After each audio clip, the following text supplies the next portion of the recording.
Welcome to the Economy Magazine. I'm Ayman Siksek with the top economic reports. On today's show, focus on the global oil industry, dramatic shifts in prices of oil as Japan slips into recession, and Israeli high-tech mogul Yossi Hollander discusses his new film, Pump, on the American oil industry.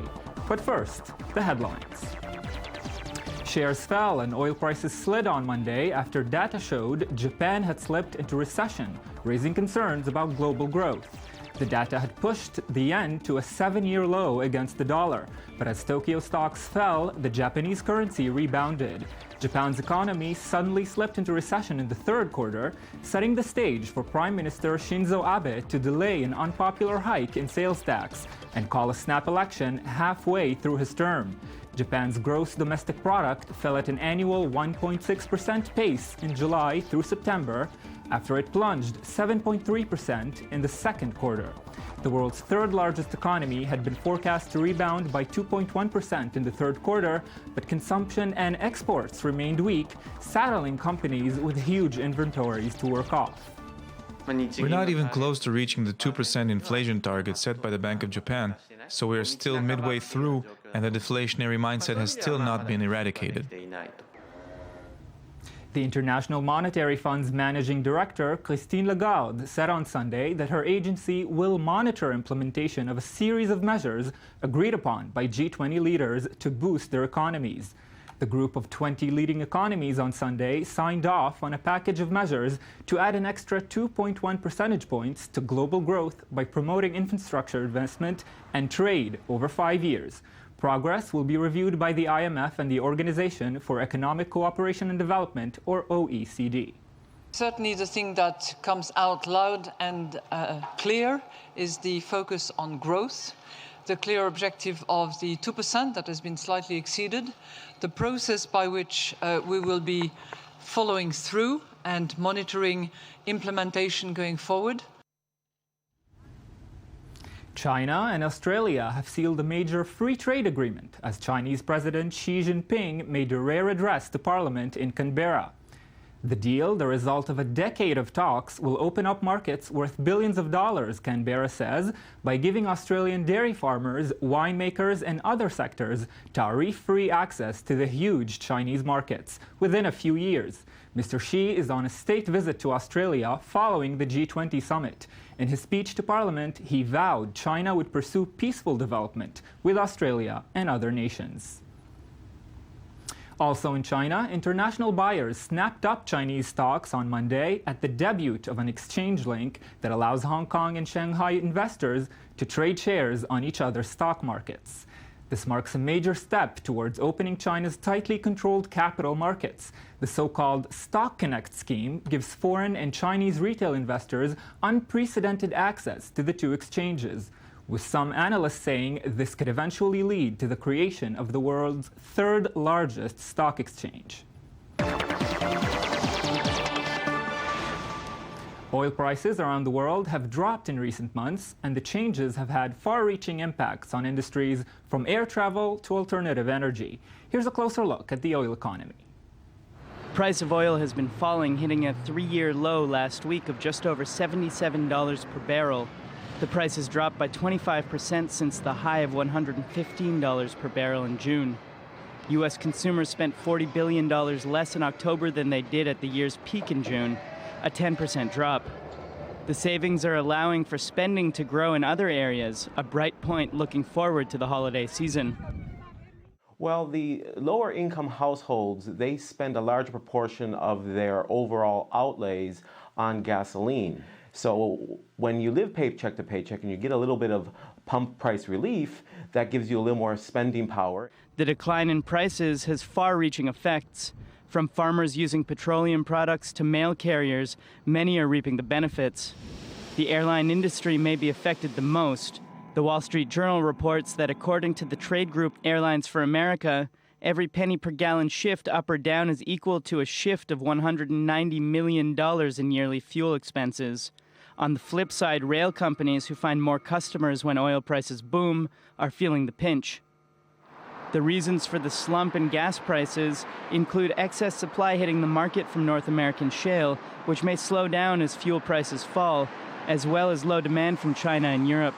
But not everyone is feeling the pressure at the pump subside, though. In Israel, consumers only saw a small decline in price of a few cents, a policy decision based on taxes and international prices. In Brazil, the price of gas has actually gone up to make up for the lack of price hike, just 50% of the actual price rise over the last 5 years. This move is aimed at stabilizing the cash situation of national gas company Petrobras. It is a shame that we are seeing this series of increases now straight after the re-election of our president. Energy has increased by almost 20%, gasoline by 3%. Notably, as oil impacts economies across the globe, hype surrounding solar, which is often tied to high prices of fossil fuels, has not dwindled in this drop. This may indicate that solar has matured in its own right as oil prices rise and fall. Well, Yossi Hollander is one of the founding fathers of Israel's high-tech industry. He's involved in research, policy, and investments in the field of energy around the world. The new documentary Pump, which Hollander produced, claims that fuel prices could be reduced to $2 a gallon. I-24 News economy presenter Benjamin Jong Alvarez met Hollander for a talk here at I-24 News studios. Let's have a look. Joining us now is Yossi Hollander, chairman of the Israel Institute for Economic Planning and producer of a new documentary on the United States' addiction to oil, Pump. Can we go cold turkey on the black gold? Mr. Hollander, thanks for joining us. My pleasure. Now, I understand you're an entrepreneur and an investor in the high-tech sector. You had a company named New Dimension Software. You sold for about $650 million, if I'm not mistaken. Correct. What inspired you to go into the field of oil dependency and oil alternatives? Well, after I made a lot of money, relatively, of course, I decided that I want to devote most of my time and money to philanthropy. And I dealt with a few subjects, not just energy, but all of them kind of met together in the issue of oil. Because if you care about something, whether it's about the security of the state of Israel, or whether it's poverty worldwide, or the air pollution, they all meet at the same juncture, and that's oil. Interesting. So why did you decide to produce Pump? So we have a foundation in the United States called the Fuel Freedom Foundation with the goal of reducing the price of oil to $50 a barrel. That's half of 100. Okay. We're on the way there, right? Well, I think that might be temporary right now, but we can do it permanently for 50 or lower, and we want to do it within 5 or 10 years. And part of the issue was to explaining to people how this could be done, how we can actually do it today. Okay, where has the movie been screened so far, and how have the reactions been? So the movie started only in the U.S., and we opened in L.A. and in New York and the MoMA, and we screened it already in about 40 cities throughout the U.S. The reaction has been, I think, it's been very, very positive. I mean, it's not exactly a blockbuster like Spider-Man, etc. But everywhere where we've been, people watched it, and where we had Q&As, question and answers, people never left. Right. I mean, people are passionate. The movie moves people and actually shows you the way. It's not just a movie negative. It's a movie about our addiction to oil and how we've been taken for a ride. The facts of it, the reality behind it. The reality of it, but also how we can get out of it. It's a hopeful movie. It's a happy movie. On that note, I mean, how do you foresee the world casting off its oil dependency? I mean, everything is related to oil. What will the world look like when it actually does? I think the issue is that we're looking at it because we don't have a choice. When we go to the supermarket and you buy cereal, there's a lot of choice usually. And nobody tells us which cereal to buy, but they tell us which fuel to put in our tank. No, we have ethanol in Brazil, and we have, methanol, and we have natural gas, we have the thing we can do. We can do garbage to methanol, and we can do so many things. But just they're not allowed to get to the pump. So it's like everybody could prepare the food, but you can never buy it in the supermarket, then you wouldn't have it. Okay, so we have a lot of types of foods that can be made from various sources, like from natural gas, for example, in Israel. We can make methanol from natural gas. We can make compressed natural gas for trucks from our natural gas. We can really be in Israel, for example, could be independent very quickly. But how are we going to do it? The key is to convert the current cars to run on other fuels. And what we found out, and we show in the movie, that most cars in the world can be converted today to run on other liquid fuels like ethanol and methanol at less than $300. Some of them just by a software switch. And it's only blocked by regulators in every country. Whether it's Israel, the United States, the regulators say, no, don't touch this, don't do the These car, regulators don't are leave it. paid by the oil industry, perhaps? I don't know if it's paid. I think it's more don't want to take any risks, or perhaps we haven't done it before. But we are taking risks because if you look at the global climate, I mean, yes, but things are not so great, right? But that's not your job. Right. Their job is not to look after the global climate. Their job is to make sure that everybody who fills gas in the United States or in Israel doesn't do something bad to his car. Right. For example, they don't care if we send soldiers to die in various places or we fight here with the Hamas, etc. That's a different budget. That's not the department. Right. Nobody's kind of taking an overall look and say, wait a second, the price of not doing this conversion or the price of not doing this may be too high. And I think once people start taking a look right now, the change is happening. Now, there are various options, of course, in terms of substitutes to oil. Which one do you, does every place have a different option, a different substitute that is ideal, or do you foresee one being stronger? There's not such a thing as ideal, because at any point in time, when something gets cheaper, then the other side says, wait a second, I want to sell there, and I'll figure out a way to do it cheaper. Once we'll open the market, we'll see a lot of competition, including from fuels that we don't even see today, okay? And therefore, I don't want to say this fuel is better. There's no doubt that Israel, with its sources of natural gas, it's better making here natural gas to methanol than making corn to ethanol in Israel.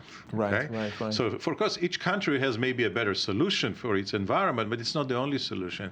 The key is to have choice at the pump so they can compete on the price. Okay. Well, since you're already here, as one of the grandfathers, in my mind anyways, excuse my use of the word grandfather, but of the Israeli high-tech sector, certainly one of the tycoons, if you want, where do you see the Israeli high-tech sector going? So in that specific area? Not necessarily, just in general. Oh, I think it's a very healthy sector. It has a growth limitation, of course, because it can't grow to be 200% of the economy, okay? Right. But it is already a pretty large chunk of the economy. But I think the world in general is still moving to a technology world. But I think it's going to expand beyond just software and electronics. I think it's going to expand into cars. I think it's going to expand in chemistry, into biochemistry, all those areas, medicine. I think we're just going to see an expansion of the technology sector in Israel into different sectors. And they're all interrelated these days. There's no such a thing as pure sector anymore. Now, if the Prime Minister of Israel were to come to you tomorrow and say, Mr. Hollander, what are the 3 most important actions that we should take to boost the Israeli economy? What would you say they would be? Open all the cars in Israel to be converted to any fuel people want. Mandating all car manufacturers that every new car will have to be running flex fuel, running on ethanol or methanol or gasoline, and also starting producing methanol from natural gas in Israel. Okay, well, that sounds like a very, very strong answer to me. Very Mr. simple. Yossi Hollander, thank you very much for joining us. My pleasure. Hope to see you again. Thank you. Thank you. And now for a discussion of other reports from around the world in Media Watch with Daniel Roth.